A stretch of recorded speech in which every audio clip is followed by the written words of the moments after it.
Got it? Got it? Good. These are the type. We shrinking. Are we shrinking real bad?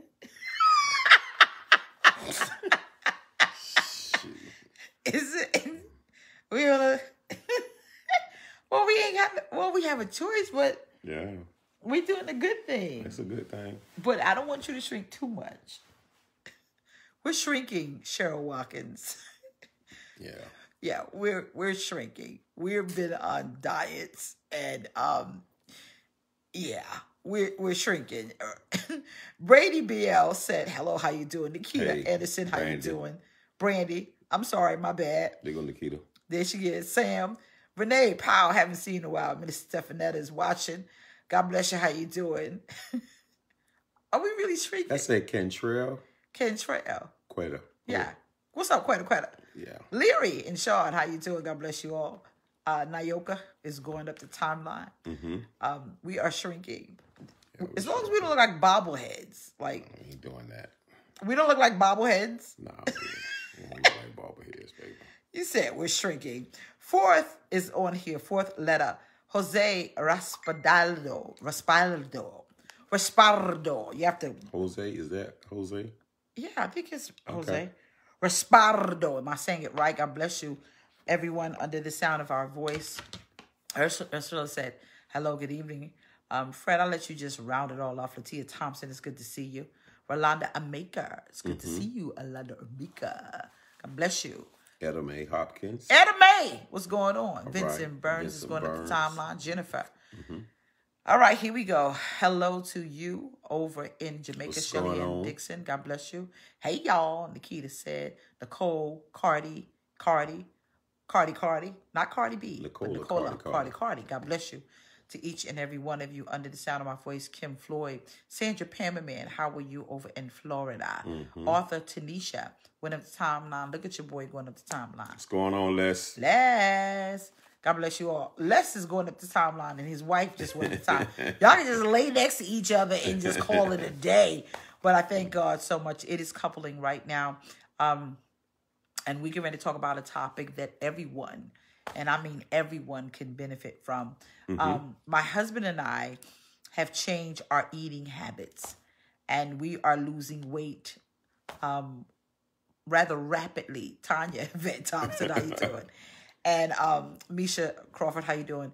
And we're losing weight because we have to, because it is time for us to look at, we're 50. And when you get older, you want things to change. And so what better way for us to change than to change how we are eating? Takia Davis, God bless you all. Keisha Adams from Rochester, New York is going up the timeline. And so we're going to talk about a topic right now. And I believe that everyone can benefit from this topic. If you can, I need you to put in your comment section a tongue or a mouth.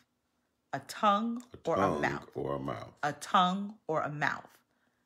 She ain't in the shower, Les. She just on went the up the timeline. Sure. Listen, put a tongue up or put a mouth or something like that, because we get ready to speak about the tongue, the power of your words, and the professionalism used to tear other people down. Someone said, y'all look really great. We're trying. Fred is hungry. Fred is very hungry. William Franklin, God bless you. He is the husband. Husband, say hello to William. What's going on, William? And so this is what we have to do. Sandra Pammerman, put a tongue up. I need everyone, if you can, put a tongue up, put a tongue up, put a tongue up, put a tongue up, or put something up that, yeah, Vincent Burns has done it. The power of your words and the professionalism That is used. To tear other people down. Yeah. Now, the Bible speaks about the tongue. It speaks about how you could train. I'm going to use it in layman's terms. I'm going to just say it. You could put bits of pieces in the horse's mouth. Right. And you could kind of control the horse and tell it which way to go. Right. You can tame any wild animal that you choose. But the tongue, that thing, you cannot tame it. I'm going to let Fred. Shaw, you home? You good? You good? I'm going to let my husband kind of elaborate on this one, and then I'll come in. We're talking about words. Mm-hmm. Fred hungry, y'all. He hungry. Words. So, and I always thought I was so, don't I? You do. I like saying so.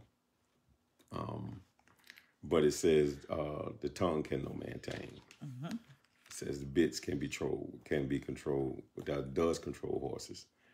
Helms, they can control a ship, but no man can control the tongue.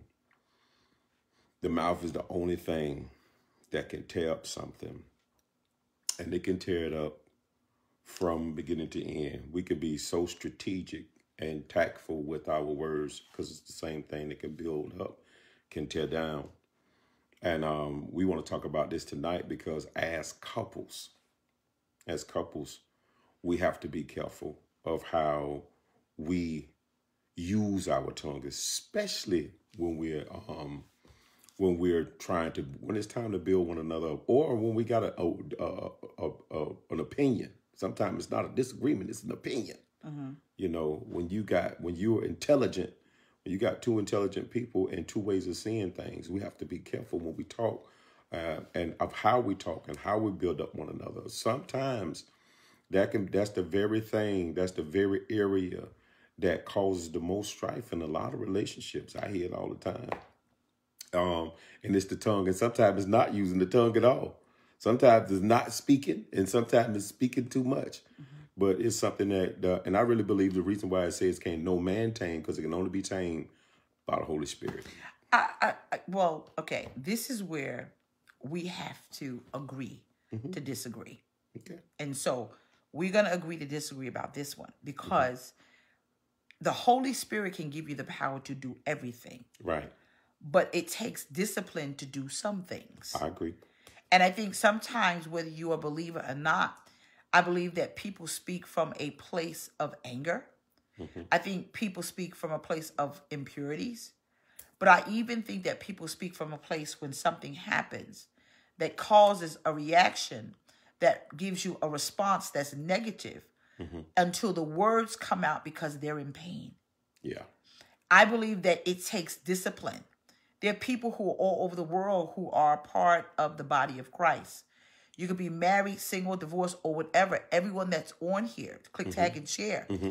If you're an individual, whether you are in a relationship or not, everybody has a tongue. Everybody. It's how you respond that becomes problematic. Yes. Now, what do we mean by there are people who use it as professionalism? The professionalism means that you are professionals at tearing people down. Now, that's some real talk for that tale. Right. Right. Tactful. Yeah. It's now, my mother, God rest her soul, she's not alive anymore. But my mother used to have a very big lexicon. Mm-hmm. She had a very big verbiage. Her vocabulary was just enormous. And my mother did not use profanity. Right. My dad did. I'm glad you're going there. Yeah. My dad did. And so you could have someone that's very tactful in their delivery, and they don't have to cuss you out. I ain't got to say one cuss My mother would say these big words, and it would cut you. And it was not, yo, beep. It wasn't that. She had a skill set that she could devour you without opening her mouth and saying one derogatory word in a vulgar, I can't say that word. Vulgar sense. Mm-hmm. And so I believe when you're in a fisticuff with anybody, whether it's a coworker, whether it's someone you're in a relationship with, whether it's your brother, sister, your mother, it depends on what's happening at the time where people will use their mouths as a weapon. Yeah. So let's talk about that. I'm guilty of that. Someone said, woo, this is good already. I am guilty of that. I am a professional. When some things happen, you can hear my mouth go shing. It's like a blade. It's a two-edged sword. It cuts in one way and pulls out another. And it does damage. I'm being honest. I think everybody has though, babe. No, Everybody I don't think there's some people that can control that. You're very good at that. You're very good. I mean, yes, you have the Holy Ghost, but there are people who are not saved and don't even know who Christ is. And let's be honest, there's some people that will take the low road. When they go low, we go high. There's some people that will say, I will not come from that place. How did you get that way, Fred? Because I'm telling you, you could give it to Fred. You could wow it out. You could give it to Fred. He just sit up there like, okay. Well, since you asked, If that's how you feel, no, we being honest. Before I got, and you ain't gonna believe this, my wife is not gonna believe this. I'm talking to the dog. She messed with this. Go to your cage, Go Charlie. to your cage, Charlie. Cage. My wife wouldn't believe it. But I used to cuss like a sailor. Like see that? You see? In what day?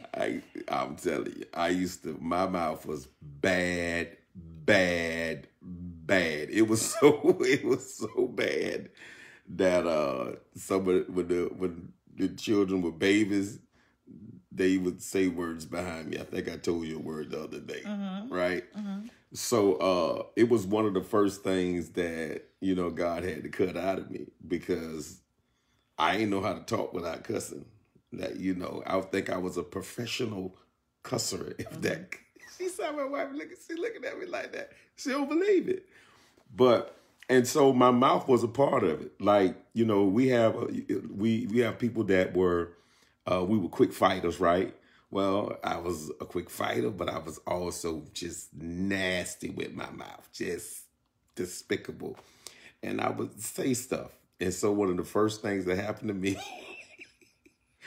when I gave my life to the Lord was he took it away. And as he took it away, he also dealt with me in peace and patience because I couldn't respond the way that I used to respond. Okay. So I couldn't respond with my fist no more. I couldn't respond with my mouth no more because that's all I knew. I'm going to tell y'all something. I didn't even know how I was going to conduct sentences. I'm telling you right now. But I got to give it to her. Yeah. She don't believe it. That's okay. I believe all things through Christ who strengthens me. I think that a lot of times what happens when people let off a round, and I'm going to say that. Mm-hmm. There was something that I was taught years ago. Words are like bullets in a gun. Yeah. The minute you release one, you cannot retrieve the bullet back inside of the chamber. You can't do it. I think sometimes what happens is when people get in a level of pain, they respond from how they feel. They respond from that place. And even if it's not on the level of profanity, I would rather you use profanity than to say some of the things. My mother used to say, I would rather your father just punch me in the face than say some of the things that he says. Right. Words have the power, and the Bible says a lasting effect. Yeah, life and death is in the power of the tongue. Mm-hmm. Words go with you when the pain of a punch goes away. Yeah. Words go with you when the pain of a punch goes away. Yeah. Now, watch this. We've got almost 1,000 people click tagging and sharing. Let me ask you a question. How many people you are no longer in a relationship with someone that tore you down with their mouth, but yet and still you can still hear the words that they said? Wow. And this was years ago. Wow. Give an angry face. I'm saying this, those of you who just logged on. What do you do? Because someone said, this is my segment of the message. Mm-hmm. There are people who are on here. You are no longer in the relationship with those people, but you were in a relationship and you guys are over. But yet and still, you can still hear the power of the words. Now, there's almost 1,000 people. Right now, these emojis that are watching are saying they can still feel the effects of the words. You can still hear the words because the words don't go away. No. Why don't they go away? No matter how much you work on yourself, they don't go away. No matter how much you metamorphose yourself and got yourself in therapy, you still can hear those words. And there is where I want you to answer. I think it doesn't go away. It's according to who's saying it. Okay. I think it's according to who's saying it because they do go away when the relationship and whatever type of relationship erases it. You know what I'm saying? Because you know that the words didn't come from a place that they truly felt. Okay. Right? It's one thing for somebody to say something, and you can hear when somebody is saying something from their soul. Like they're saying it from a deep, deep place. And there's something, and you can tell the difference when somebody is angry. They're angry, they're emotional. Those things don't affect you as much and don't stay as long as much because it comes from emotion. But when something comes from out of a place that's deep in a person, that's when it really cuts, because you know that is how they feel about you. And even though they might say it once, I think when we was looking at that today, looking at the what's the name of it? True story with Kevin Hart and Wesley Snipes. It was awesome. Yeah, it was awesome. It was one time when something, I think it was Kevin Hart was talking to his brother, and his brother said something. He caught what he said. And there are times when somebody can say something, and they can say it, and it ain't even got to be an argument, and they can say something, but when you hear it, and you know that's a true place that it comes from. That's when it's something that it doesn't go away, because you can feel that the person means what they say about you, and that's when it doesn't go away. Okay, the truth hurts. The truth is the most powerful pill that anyone can swallow. And I think sometimes when you have a tone with the truth and it is executed, the pain becomes a reality. That is good. I think a lot of times when you're having an argument with someone or a disagreement, and if that person hurts you, you look at the person that's causing the pain, and you've been holding back what you want to say for a long time. And the minute something happens, the pain that they cause, someone said, my husband, okay, the pain that they cause you becomes so vile until when you get those words out, there is no holds barred. You're going to give them the truth, but it's the tone and it's the timing. Put that up. It's the tone and it's the timing. The tone and the timing of the truth. Watch this. You could say something when everything is fine, when everything is okay, because your delivery and the tone of the timing is okay. But if they make you mad and they've done something, someone said a drunk mouth tells no tales. When you are angry with someone, they do something and they cause you pain, your delivery and the timing, it does not go away because it does not come out well. This is why you could be divorced, revamp your entire life, and still hit a trigger. It's not that you're not free. It's not that you have not faced the fact. It's not the fact that you haven't faced, watch this. It's not the fact that you have not faced the reality of the truth that they told. It's because it gets somewhere that most people have a hard time healing from.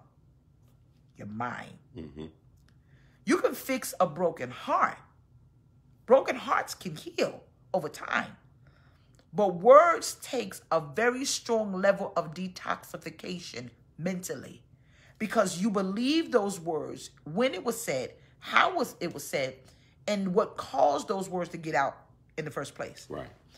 The tone gets in your mind, and you've got to become tone deaf to the negative words that were spoken to you at that time. That means it's going to take years for it to get out of your mind. That's why when people are hurting from things that people said in their past, they keep themselves busy so that they won't ponder on the thought of what that was said in their mind. Yeah. You have to get busy because you're trying to drive something out, and it's like my wife said, it's a truth. Yeah. It's a truth. And it could be a truth that something you can't help. You don't talk about, you may not talk about a lot of things because it's a truth. And it's a truth that you don't want to face or not even don't want to face. You just ain't ready for it to come back wrong. So there I go again. I'm trying to stay away from this thing. But you can, when we say stuff, and I think that's one of the reasons why I learned to monitor myself. I would monitor what I say. I would practice, and it took a while. It didn't happen overnight, y'all. Please believe me, it didn't.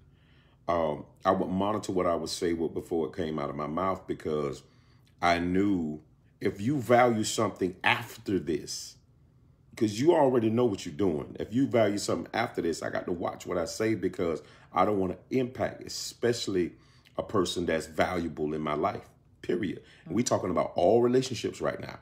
You talk, because, you know, you work with folk, right? You work with folk, you're in ministry with folk, you got folk all around you. And so it's a practice, especially when you know how to use words. And believe me, people, I know how to use words.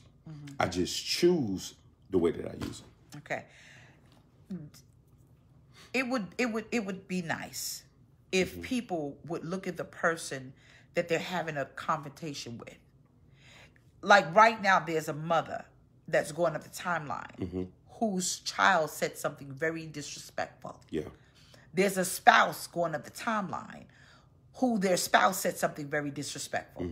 There's a friend right now wounded from the mouth of a friend.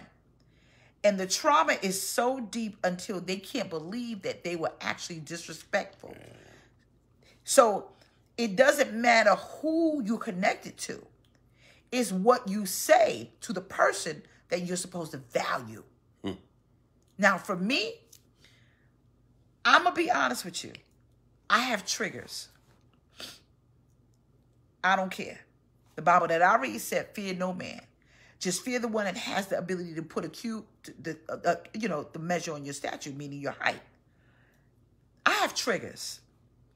My triggers, if it's like a landmine, like Fred doesn't walk on eggshells, but you got to get an understanding how come people are triggered. I think sometimes when you get the understanding and say, hey, can I get an understanding? How come you addressed me this way? What was the cause for you to become so reactionary and to respond in something that you thought was harmless? I think sometimes whenever you get ready to have a disagreement with someone, you better learn who you get ready to come to.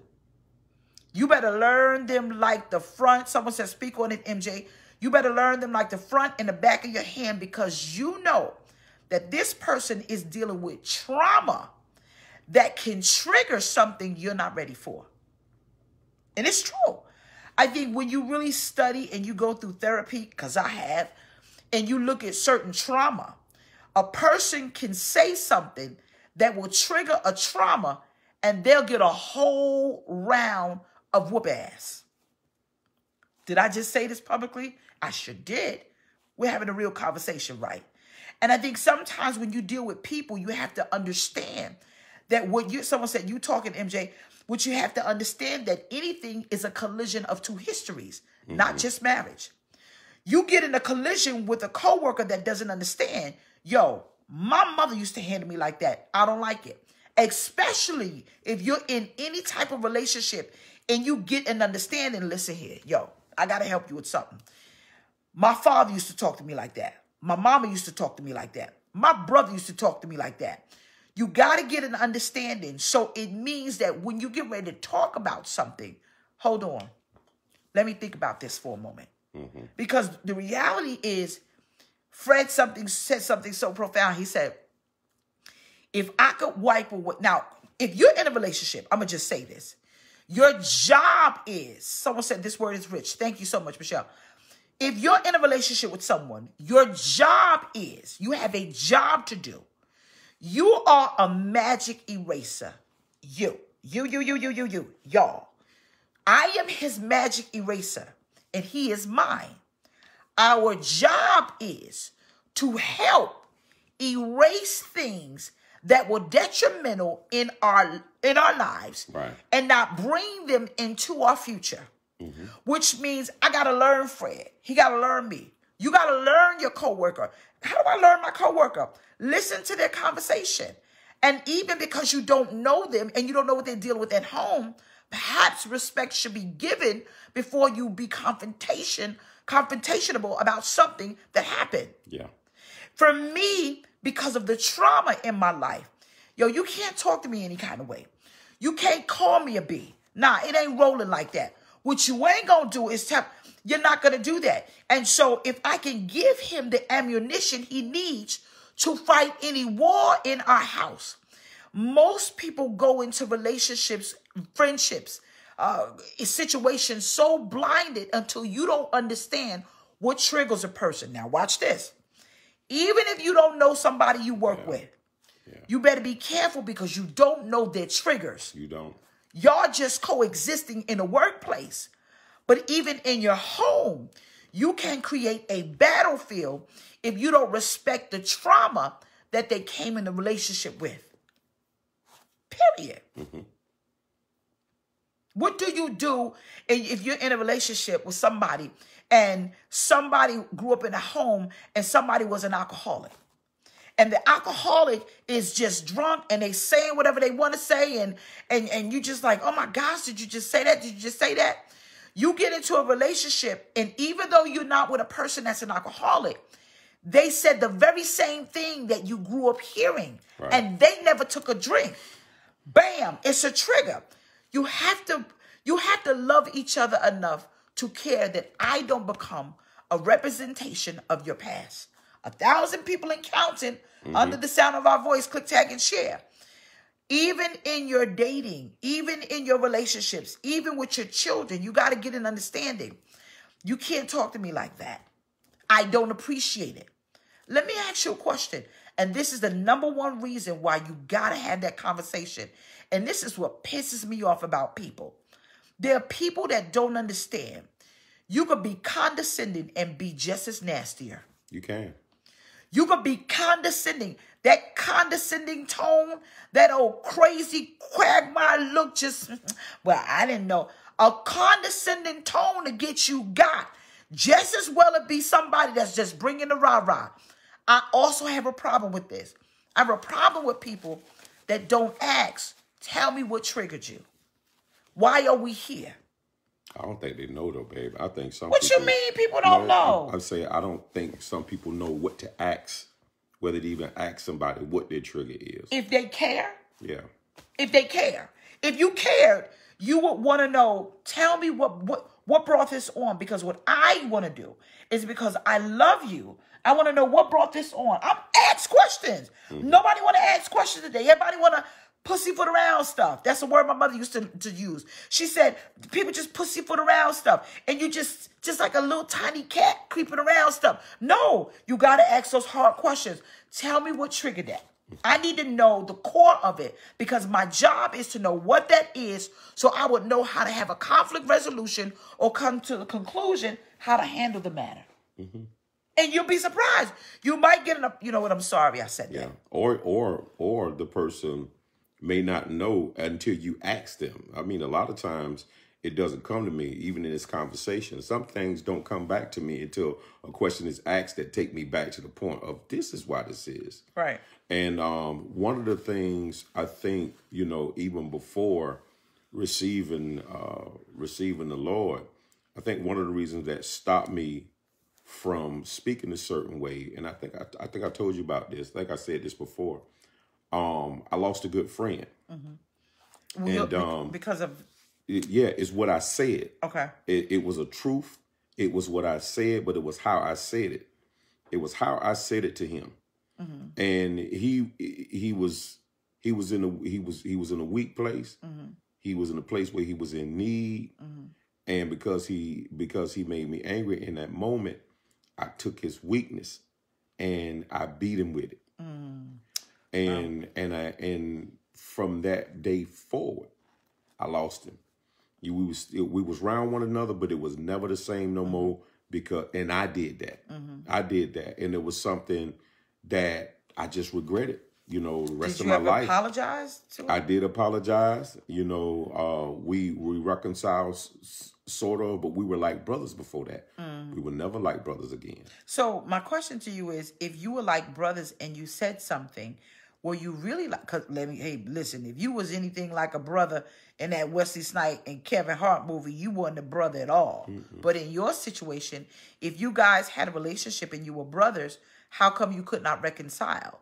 What you said, was it so deep until the wound couldn't be healed with changed behavior Because sorry is just sorry, but if there's no change behavior behind the apology, it's a moot point. We were about 17 years old. Okay, so both of us were immature. young. Yeah. We was in a both of us was in broken environments. Okay. And even when we got older, that brotherhood never came back because of that moment. And why I'm sharing this is you have to be mindful of what you say. And from that point, I just became very mindful. Okay. I was never soft, but I was just mindful. Now, if I ain't care, that's different. You know, but when you do have, you care about somebody, that's when it taught me. It made me more mindful of what I would say, because I know I'm gonna have a relationship after this. Whether it was arguing with my brother, you know, I got one brother. Whether it was arguing with my little brother, whether it was argument with one of the cousins, whatever, I was gonna be mindful. Whether even with my sons, you know, I didn't said and did wild things. I still watch what I said because I didn't want to leave something that could damage them and stay in their mind, because I know what I did before. Okay. So it was the bullet that I shot that they never healed from. You know, it's like when a person gets shots with a bullet, get shot, sometimes the bullet remains in there because they can't take it out. So a lot of people that have got shot, they walk around with the bullet in them because it can't be removed. You can touch it and see that it's still there.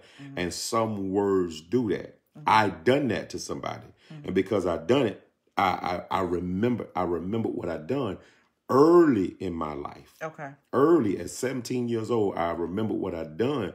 And from that point, if you was an enemy, you was an enemy. But from that point, if I considered you a brother, you might have, and it caused me a lot of heartbreak, because yes, a lot of people did things and said things, and I ain't get back at them. But if I considered them a brother, and I considered I loved them, I wasn't gonna say and do certain things but if I considered you an enemy, that was different. Okay, but sometimes you could have someone that you love speak to you, and you feel like that you're the enemy. Like, you know, it's just like when you have daughter, like this one girl just went up timeline, said her spiritual daughter cut her to the white meat. I think that what happens when you say you love a person, to you become a professionalism. It's like you're a professional at tearing people down. You know, you ever meet people like that? I met some. They're professional at tearing people down. It's like, what? Yes, you know what? Okay, check this out. You come in the door and they get you. Yeah, it's like when you open up the mouth, you just hear a blade go shing, and they just bring. Let me tell you something. You did it, and you just be like, yo, where did it come from? Yeah, it is so true that hurt people, but I also believe this. I believe that there are people who are waiting to let off a round on you. I think so too, baby. They're in your space. You love them. You're married to them. They're holding stuff in that they wanted to say, because they know that whether they say it in truth, whether they say it in anger, if they say it, it's going to hurt. And so I think sometimes people don't say things because they're waiting for the perfect timing to deliver it. And if it comes out in a place of pain where someone did something that caused you pain, that timing is perfect to present the very thing that they've been holding on for so long, that they wanted to say this to you for a very long time. So the timing becomes perfect. So if you already have something in your mind that you could say that will hurt someone, you best be careful.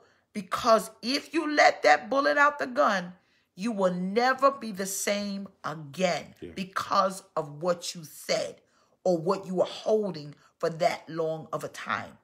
There is penalty behind what you say, but there is great loss on what you deliver. There's great penalty for what you say, but there is great loss on what you deliver. Which means if you deliver the wrong message at the wrong time, or the right message at the wrong time, timing is everything. It's everything. And if you let that cat out the bag, it's not going to end well for you. Yeah. People lose marriages over what they said. Family members. I'm going to say this. Yeah. Click, tag, and share. Now it's time to go deeper. I never will forget when I was talking to a married couple. And she said, in the middle of their disagreement, in our office, she said to me, he could go sleep with whoever he want to. I don't even care. This is what she said, Terry Jordan. He said, excuse me? I don't even care. Now, at this time, they were in a fisticuff because she shut down sexually in the bedroom. What she said was, I don't care who you see. I don't even care. You could say, and her neck was rolling and she was sucking her teeth and and you know how we do as African-American women, you know, we roll our eyes and then we settle into the roll. And she settled in that thing like, what? He said, okay. No sooner than a month passed, she was in my office bawling her eyes out. And I'm like, what happened? She said he had an affair. His response, well, you told me, because in her anger, what she did, she was not thinking about the consequences behind what she said. And he took that and ran with it. You got to be careful what you say to people, especially when you are angry.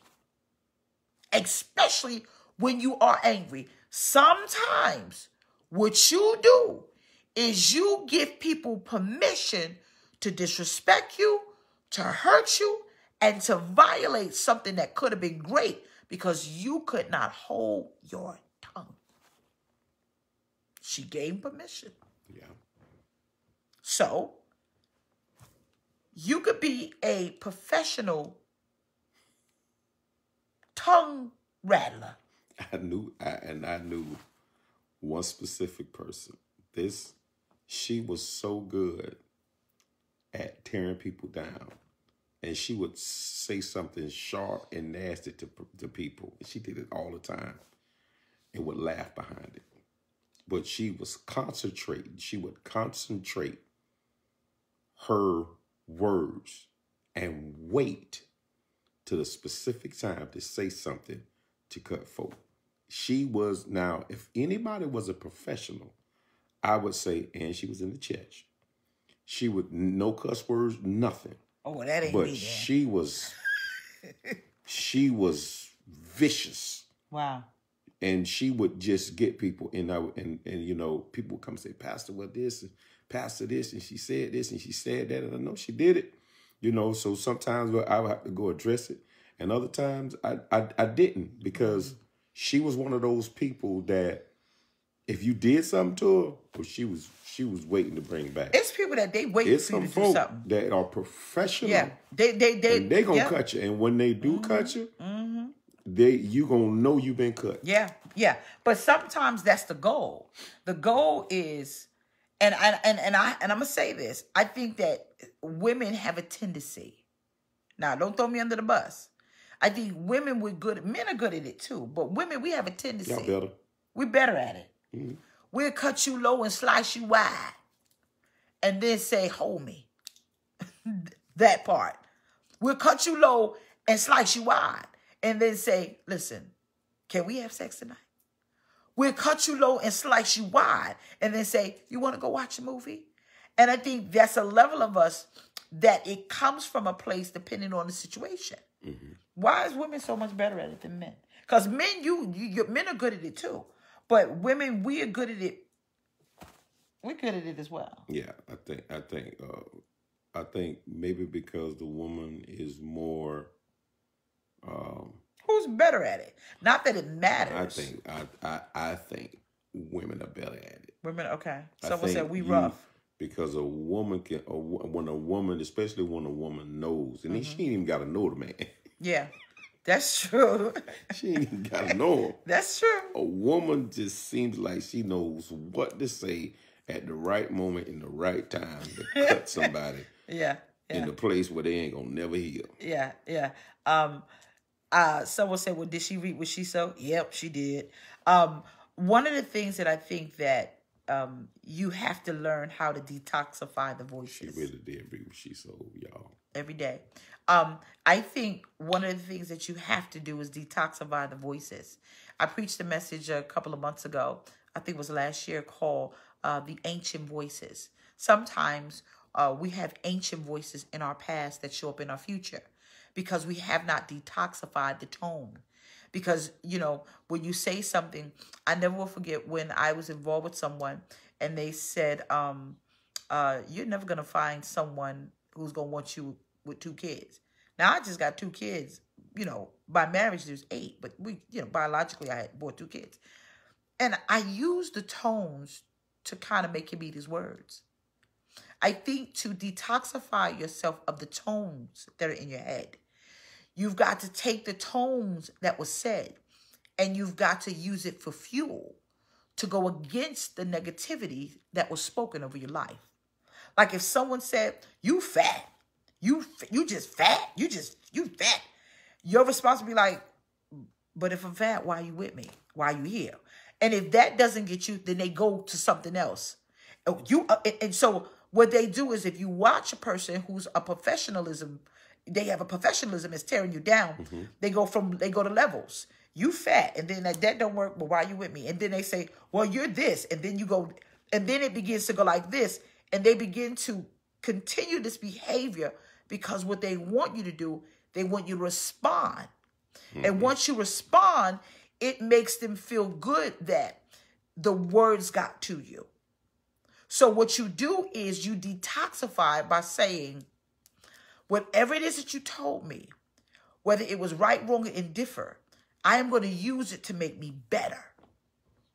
I'm going to be better. Mm-hmm. So which means that you got to go against what they say by giving them the truth because they spoke a lie over you because of the tone in which they delivered it. So even if he says, okay, you fat, you have to ask yourself, does it bother me because it's true? Or does it bother me because of the tone and who said it?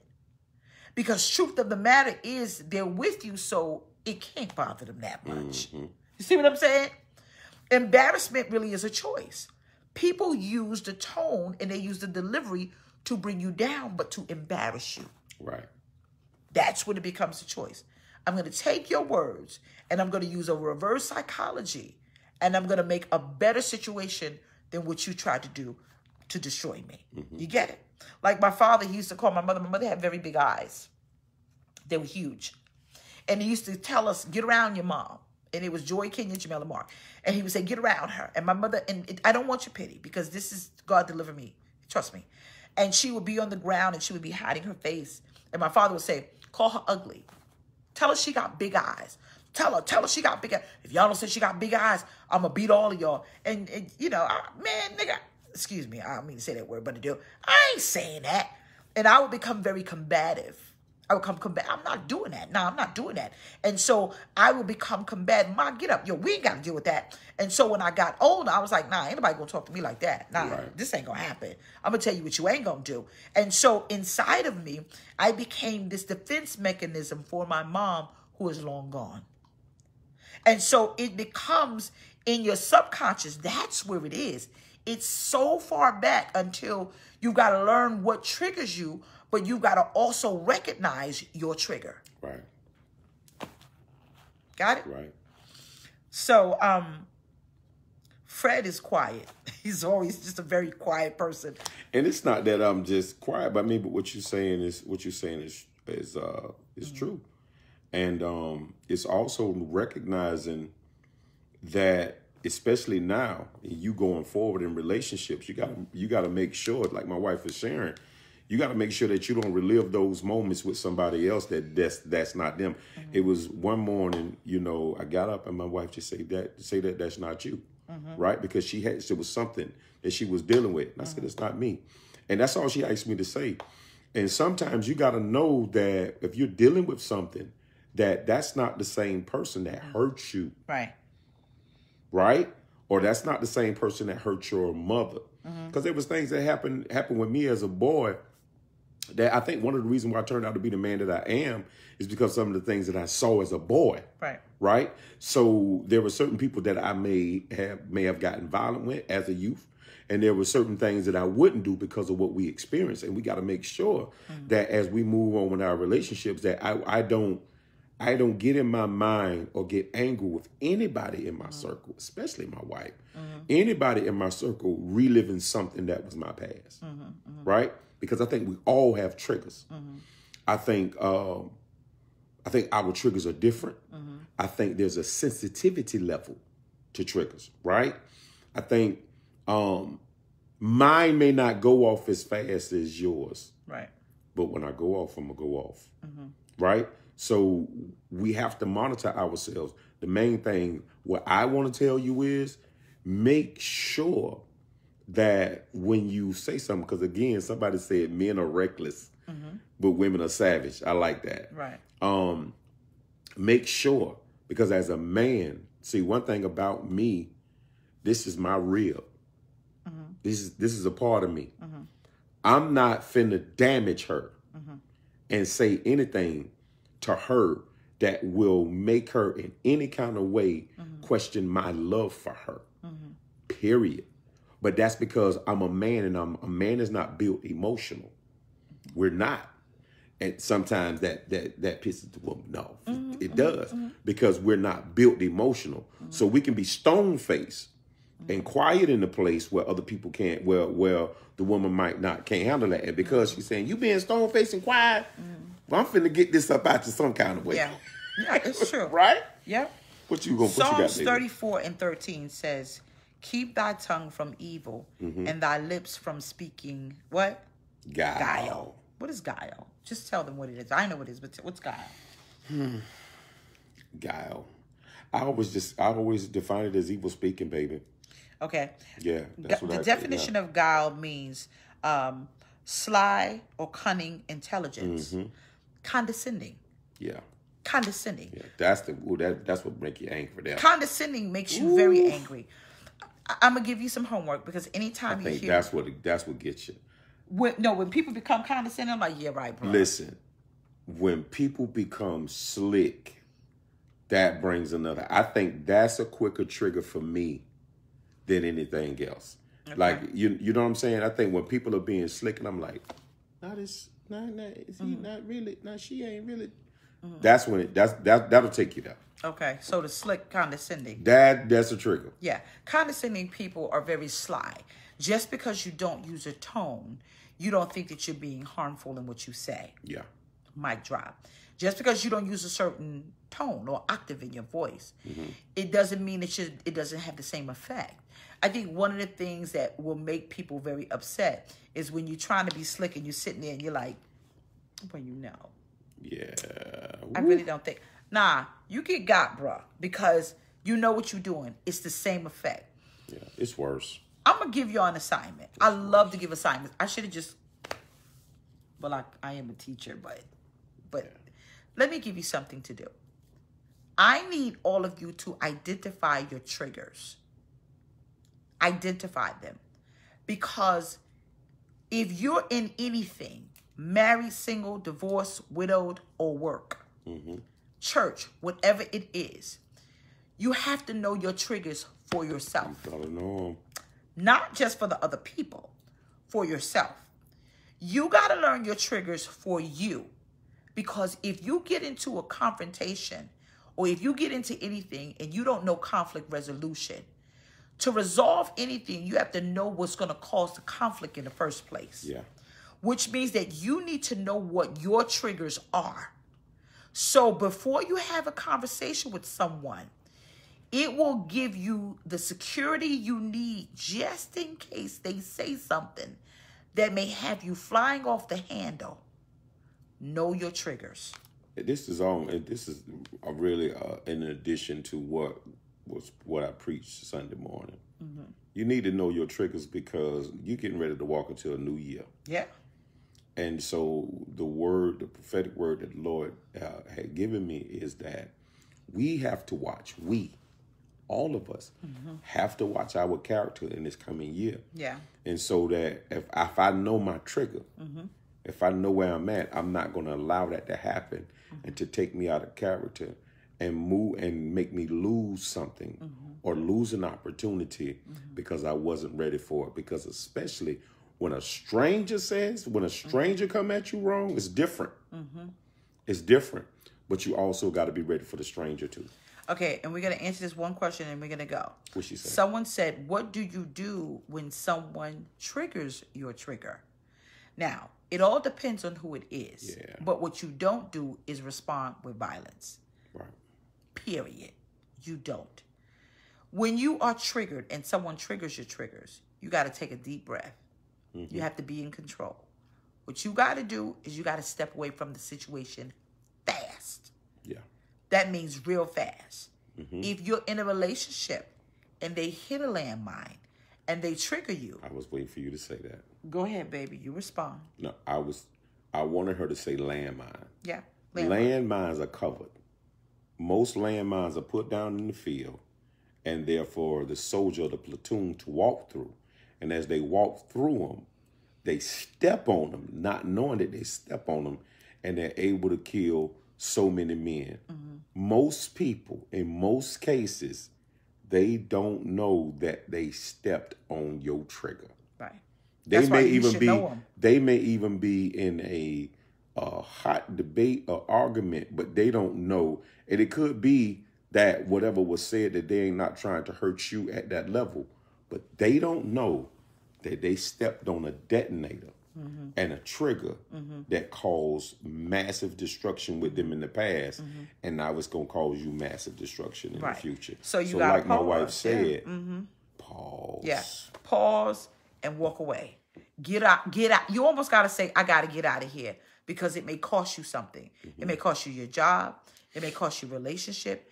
It may cost you something, but get out of there quick. Get out of there quick and just catch your breath. Take a deep breath. Take a deep breath in. You also have to understand, if a person has that type of personality dysfunction, they have a history, they're a professional at breaking people down, that's their reputation, you don't need to be around them anyway, because you know that's what they're going to do. They're customized. He's like, you know that's just what they do. Why do you keep finding yourself in their presence and having a debate so they can tear you down? You pull away from the situation. You take a deep breath. Be angry, but do not sin. You don't take nobody's life. You don't violate the situation by causing yourself to have the cops come. No, you're not doing that. What you're doing is you're getting out of there. And you're saying, this is not good for me. Because you are protecting yourself. Because it's clear they're not protecting you. I'm going to tell you one more thing and then I'm going to go. I want to talk to women that are in any type of relationships. God bless you, Dr. B. Any type of relationships, if you're in anything, I am going to help you in 1 minute. When you are in any relationship, and as a woman, emotional, whether you're on a period or what, do not respond violently. Do not respond in any type of fisticuff. Walk away. I am seeing too many women fighting these dudes. Now, don't get me wrong. I was one of them. Someone said, you stepping on my toes again. I was one of them. I grew up fighting dudes. That's just what it is. Grew up in Brooklyn. I used to fight for my brother and my sisters. I used to fight my father. So this is just my truth. However, what I am going to say, you don't want to put your hands on these brothers. I was watching this video today, and this girl, Cole, cocked this dude in his face. There is not, you should stop allowing the police to come to your house. This is your segment of the message.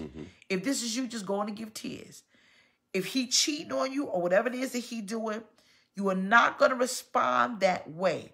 Ladies, keep your hands off of these dudes. Because dudes today fighting back. I'm going to need you to stop. Sit down. Go get you a glass of something. Okay, so now I got women on here being honest that they have done this.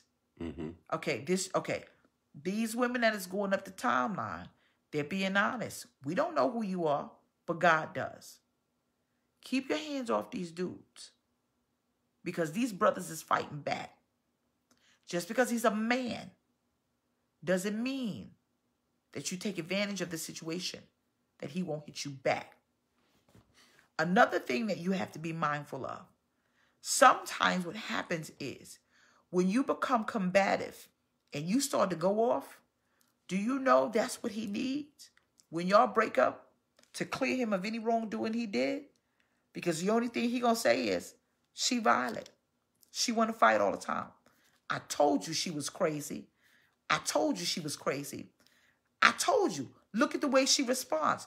Because the reaction gives him the ammunition that he needs to change the situation.